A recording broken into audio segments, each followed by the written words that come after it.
Assalamualaikum warahmatullahi wabarakatuh. Waalaikumsalam warahmatullahi wabarakatuh. Selamat pagi pemirsa. Hari ini Jumat 5 Juli 2024. Kembali lagi program Bincang-Bincang Metro Dompu Channel. Kali ini mengangkat topik peran Majelis Ulama Indonesia Dompu dalam upaya meningkatkan atau menciptakan demokrasi yang menyejukkan.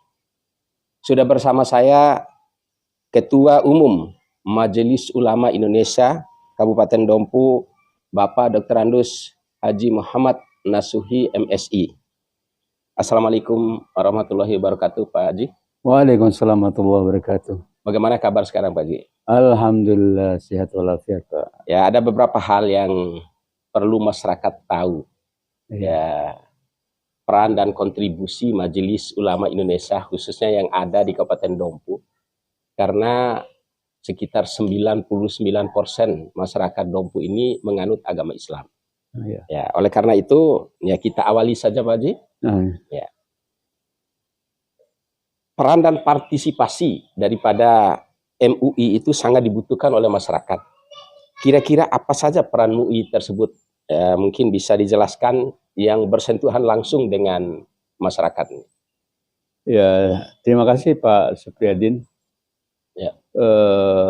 Majelis Ulama Indonesia Kabupaten Dompu, ya, sebagai wadah musyawarah bagi para ulama, juama, dan para cendekiawan ini, berusaha untuk berperan. Ya, tentu saja bagaimana masyarakat itu bisa memahami perannya masing-masing. Sebagai masyarakat petani apa dia perannya, kemudian pegawai apa perannya, dan masyarakat umum itu apa perannya. Dan kapasitas kita sebagai jajaran MUI, alhamdulillah sudah kita berikan kontribusi. Ya, salah satunya kita berikan pencerahan kepada masyarakat. Dalam suasana mungkin pada saat kita khutbah, kemudian pada saat kita memberikan ceramah, baik secara kelompok masyarakat yang besar maupun yang kecil tentunya, baik secara individu maupun kelompok. Jadi banyak selipan-selipan yang bisa kita lakukan dalam memberikan pencerahan itu. Itu Pak Supriyadin yang bisa kita lakukan di MUI. Termasuk sebenarnya kalau kita lihat secara luas kehadiran MUI ini luar biasa, sungguh penting buat masyarakat. Tetapi karena kita terbatas, waktu juga tidak semua kita sentuh masyarakat itu. Tetapi paling tidak kita bisa berbuat lah apa yang kita perbuat dengan jumlah kecamatan masyarakat yang tersebar di 8 kecamatan ini. Kita sudah berusaha untuk bisa kita lakukan. Kendati pun kita sekarang ini masuk di tahun kedua lah sebagai pengurus periode ini. Berarti peran MUI selama ini turun ke masjid-masjid, memberikan khutbah, ceramah, nasihat, mungkin semacam itu. Iya, alhamdulillah. Jadi kita di samping kita turun ke masjid-masjid, juga kita berkolaborasi dengan Kementerian Agama. Salah satunya itu adalah kita masuk ke sekolah untuk menyapa siswa itu. Ternyata juga sangat dirindukan oleh karena memang pembelajaran pencerahan itu, nasihat itu tidak hanya kita berikan kepada masyarakat secara umum, tetapi juga di sekolah. Karena anak-anak juga butuh kita. Artinya kalau istilah saya itu, MUI itu bukan aja dia berkutat di ibu kota kabupaten, tetapi juga di lini-lini yang terkecil seperti di daerah-daerah atau desa-desa terpencil tentunya. Berarti kedatangan MUI di desa-desa berarti membawa topik-topik yang berbeda-beda mungkin, atau dalam hal menyejukkan masyarakat, mungkin seperti itu. Iya, betul. Jadi kita tidak tetapkan ini topik yang harus dibawa, tidak. Jadi tentu saja tren apa disesuaikan dengan siapa yang menyampaikan. Maka kita juga berharap kesatuan langkah juga kita dengan para dai-daiyah juga untuk bisa berkontribusi yang sama lah dengan MUI. Tapi kita juga berharap dukungan dari pemerintah daerah tentunya yang kita harapkan. Berarti sudah cukup banyak peran MUI di dalam periode ini, baru 2 tahun Pak. Periode terakhir ini atas di bawah kepemimpinan Pak Haji Nasuhi. Tahun ini merupakan tahun politik. Dalam arti sebentar lagi kita akan menghadapi pilkada serentak. Bagaimana Bapak membaca peta politik atau politik yang terjadi di Kabupaten Dompu saat ini? Kalau dilihat dari rentang waktu pelaksanaan pilkada ini, kan pemungutan suaranya itu akan dilakukan pada tanggal 27 November 2024. Tetapi ya ibarat suhu badan itu sepertinya sudah naik memanas gitu suasananya. Sudah mulai terasa. Sudah mulai terasa. Tetapi paling tidak kita berharap kepada siapapun, karena posisi sekarang ini kita belum tahu siapa yang akan menjadi bakal calon, siapa figur yang akan tampil. Karena posisi yang akan daftar itu kan pada tanggal pada Agustus yang akan datang. Tetapi tensinya ini sudah kelihatan sudah mulai. Itu yang saya lihat sekarang ini. Kira-kira apa peran strategis daripada MUI dalam upaya menciptakan demokrasi khususnya di Kabupaten Dompu ini, mungkin akan supaya demokrasi yang damai, yang sejahtera, yang bahagia, yang aman dan sebagainya seperti itu.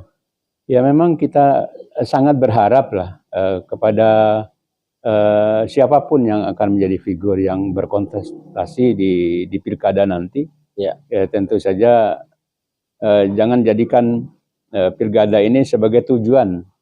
Ini sebagai sarana kita untuk bagaimana kita membangun Dompu. Artinya MUI hanya bisa memberikan pencerahan kepada siapapun yang akan tampil nanti itu. Karena yang namanya daerah kita ini butuh tangan-tangan dingin kita untuk menjadikan daerah ini supaya bisa maju dan seterusnya. Itu yang kita lakukan. Selanjutnya, sekarang ini banyak beredar di media sosial atau di dunia nyata maupun di dunia maya, ada yang saling menghujat antara satu sama lainnya. Kira-kira bagaimana MUI menanggapi persoalan ini dan bagaimana sih cara mendinginkan sebuah persoalan-persoalan supaya tidak terjadi, padahal ini sama-sama Muslim, sama-sama orang yang beriman yang seharusnya itu harus bisa bersatu. Kira-kira seperti apa MUI menanggapinya itu? Saya berpikir dan kita juga harus berpikir karena memang kita ini hidup ini akan berakhir. Kalau kita berpikir hidup ini akan berakhir, tentu saja kita akan perlu menyiapkan diri tentunya. Dan manusia ini membutuhkan orang lain dalam hidupnya. Dia tidak akan pernah bisa hidup sendiri. Artinya hidup sosial kita ini. Bisa jadi saya dengan Pak Supriyadi ini asik dan bisa bersilaturahmi. Tapi suatu saat gara-gara sesuatu hal membuat kita renggang. Kerenggangan kita itu bisa saja jadikan pemicu kita untuk tidak lagi berbicara. Kalau ini yang kita pikirkan, yang kita kedepankan, dia harus kita cari kekurangan dan bagaimana kita menjatuhkan. Nah, kalau pola-pola seperti itu, itulah muncul yang namanya hate speech itu. Artinya muncul ujaran kebencian. Kan pada akhirnya berdampak pada yang namanya akan ada yang jadi korban. Dari korban itu muncul pada korban fisiknya juga tereliminasi dan seterusnya. Tapi paling tidak kita harus kembali. Nah, itu yang paling pokok. Kita kembali, katakanlah sebagai kita orang Islam ini, kita butuh orang lain. Kalau ada pendapat dari seseorang yang saya dapatkan, berilah kesempatan kepada musuhmu sekian ribu kesempatan untuk menjadi temanmu. Ya. Tapi jangan biarkan temanmu untuk menjadi musuhmu. Kalau itu kita lakukan, insya Allah kita akan berdamai. Karena bisa jadi pada saatnya nanti ya kita akan berharap kepada yang bersangkutan ini untuk menjadi sahabat. Karena sahabat yang paling besar itu adalah pada saat kita suka dan duka. Dan pada akhirnya kita suatu saat nanti kita akan berharap sahabat itu yang akan menolong kita. Ya, kalau sahabat yang paling kental yang kita harapkan hidup ini adalah seperti yang dilakukan oleh Nabi SAW. Bagaimanapun dia itu dibenci, tetapi dia tetap menunjukkan bahwa dia tetap menjadi sahabat yang baik. Ya, Nabi sendiri pernah memberikan contoh tentang bagaimana kisah tentang orang Yahudi yang masuk Islam, yang masuk Islam, tapi dia buta.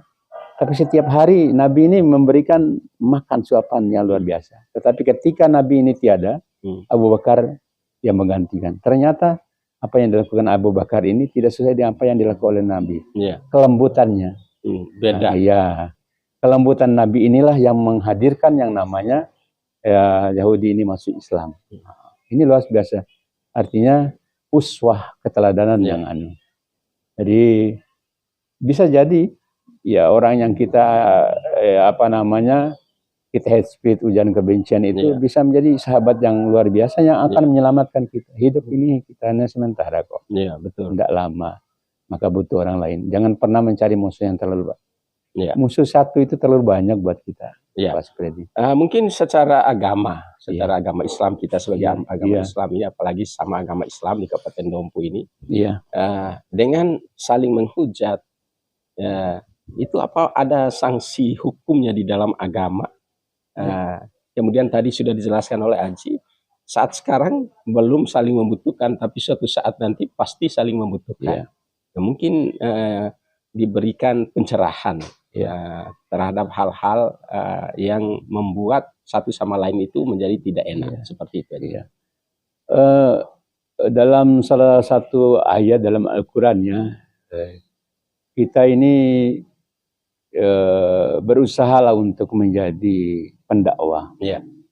Ud'u ila sabili rabbika bil hikmah wal mau'izah il hasanah. Jadi kita diajak ini untuk bisa memberikan contoh yang baik, mengajak kepada yang kebaikan dengan cara lemah lembut. Insyaallah. Ya, karena pada akhirnya kita akan luluh pada suatu saat. Kalau ada api, kemudian kita masukkan bensin lagi, insya Allah akan terus berkobar. Kalau ada api, terus harus kita siramlah dengan air. Nah, itu caranya yang kita harus lakukan. Karena bagaimanapun, kata Allah dalam Al-Quran itu, al-akhillahu yaumaidin ba'dukum ila ba'din aduwun. Illal muttaqun katanya itu. Dalam salah satu surat Al-Quran itu. Jadi persahabatan, pertemanan itu pada suatu saat itu akan menjadi musuhmu di hari kiamat itu. Siapa yang tidak bermusuhan itu? Illal muttaqin. Itulah orang-orang yang bertakwa. Kalau kita sudah sampai menjadi orang yang muttaqin, insya Allah sesuatu itu tidak akan pernah. Maka dalam surat Al-Imran ayat 133 itu kategori orang yang muttaqin itu, alladzina yunfikuna fis sarra'i wad dharra, yaitu orang-orang yang berinfak pada saat dia lapang dan sempit, dia berinfak dengan kemampuannya dia. Kemudian wal kaziminal ghaida, ciri orang yang bertakwa itu yang mampu menahan amarah. Amarah. Wal kaziminal ghaida wal afina anin nas. Yaitu mampu memberikan maaf kepada orang lain. Kalau kita mengedepankan dia sudah menyakiti hati saya, bagaimana saya harus balas dendam? Artinya tidak memaafkan itu. Pada ayat Al-Quran di surat Al-Imran 133 itu sudah memberikan penegasan. Kita ini diberikan kesempatan untuk menjadi orang takwa. Salah satu cirinya itu adalah kita berusaha untuk menjadi orang pemaaf lah. Insya Allah kita tidak akan turun martabat. Ketika kita menjadi pemaaf, Ya. insya Allah hati kita akan menjadi lembut. Itulah yang menjadi dasar Nabi Shallallahu Alaihi Wasallam ini dalam berdakwahnya, insya Allah. Langkah-langkah yang seperti itu akan menjadi sebab bisa jadi ya pada saatnya nanti, karena ini yang menentukan kita terpilih atau tidak akan ditentukan bagaimana rakyat nanti. Kan seperti itu nantinya. Karena kembali kan kepada rakyat. Tapi insya Allah kan kita kembali lagi kepada ketentuan Allah. Ya. Kalau Allah sudah tentukan itu ya tidak ada yang bisa, yang tidak bisa. Semuanya sudah Allah tentukan. Ya. Mungkin terakhir Haji, harapannya kepada masyarakat menjelang pilkada ini, ya tadi sudah banyak dijelaskan, tapi yang pada akhirnya sabar itu yang menentukan.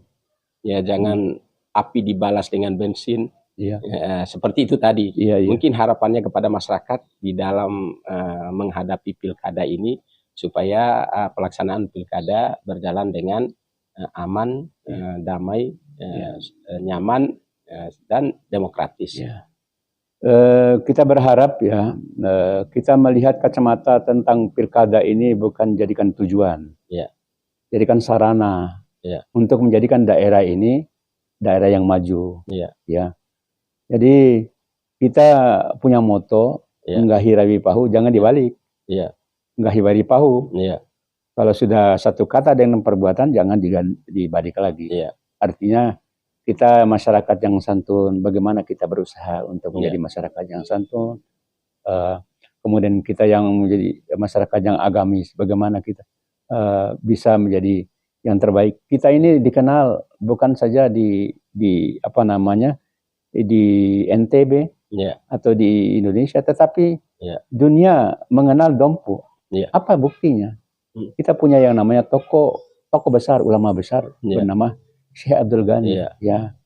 Kita punya itu investasi terbaik yang harus kita kedepankan buat anak-anak. Supaya Dompu ini menjadi Dompu yang damai, nyaman, tertib. Lebih-lebih kita menatap masa depan yang lebih baik. Buang sesuatu yang menyakitkan, karena sesuatu itu kita kembali kepada kata Nabi SAW, almar'u man ahbabta. Seseorang itu akan bersama orang yang dicintainya. Kita berharap cinta kita ini pada Nabi SAW, kan kita berselawat, kita ingin bertemu dengan Nabi SAW. Demikian juga kita ini membangun silaturahmi yang baik, insya Allah hidup kita nyaman. Satu, kita cari musuh terlalu banyak. Bagaimana kita menatap hidup ini dengan lebih baik. Itu mungkin Pak Anu. Terima kasih banyak Haji. Pemirsa, demikian bincang-bincang kita bersama Ketua Majelis Ulama Indonesia Kabupaten Dompu. Semoga bermanfaat. Sampai jumpa. Wassalamualaikum warahmatullahi wabarakatuh. Waalaikumsalam.